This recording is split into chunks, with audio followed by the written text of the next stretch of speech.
हम सब जानते हैं कि हम जिस चीज़ पे जितना इन्वेस्टमेंट डालते हैं उस चीज़ का result over the period of time आता ही आता है। चाहे वो आपका करियर हो, आप उसके लिए कोई अपनी स्किल्स को इम्प्रूव कर रहे हो, या फिर उसके लिए आप कोई हार्ड वर्क कर रहे हो, one day you will get succeed और either you will get better by it. अगर आप उस चीज़ पे काम करते रहेंगे, सेम चीज़ आपके रिलेशनशिप में भी मैटर करती है। If you are investing every day, putting a small effort to make things happen, आपकी रिलेशनशिप भी by the period of time growth करती है। रिलेशनशिप अनटिल एंड अनलेस, जब तक आपकी इतनी स्ट्रांग नहीं हो जाती है जहाँ पे आप चीज़ें बहुत अच्छे से डील कर सको। एट द एंड पॉइंट की बात कर लेते हैं, मैरिज। सो अगर बात शादी तक नहीं पहुँची है, then you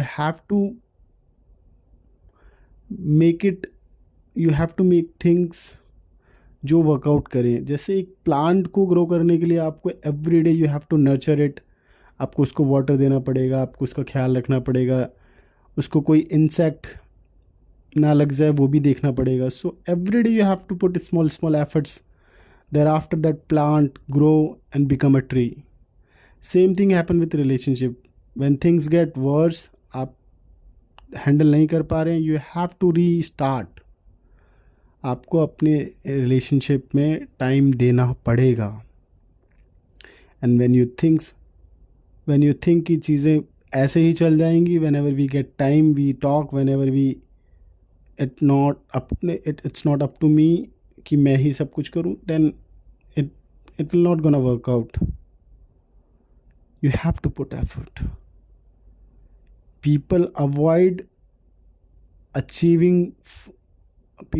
relationships by achieving financial goals.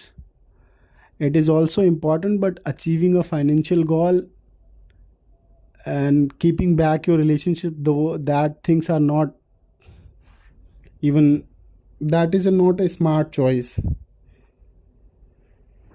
Because at the end, after achieving your financial goals, you will have everything, but you will still find something which is missing within yourself. So keep close your loved ones, grow with them, achieve your financial goal with them. Keep close your loved ones. Put everyday efforts to keep them happy.